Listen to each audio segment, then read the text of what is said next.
islom dini zulmni ana shunday har qanday ko'rinishdan qaytargan dindir. Uning o'rniga adolatni yer yuziga yoygan dindir.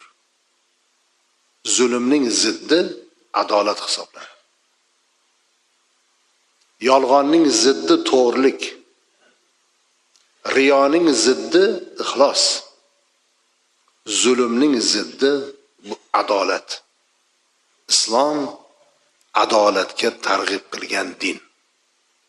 Zulmdan, nohaqlikdan qaytargan din.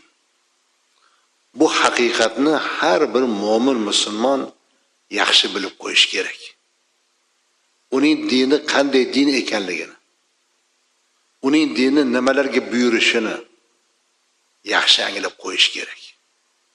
Bilsa, anglasa, ana shu bilganlarga rioya qilsa, ikki dunyoning baxtiga, saodatiga erishmoqligi muqarrar.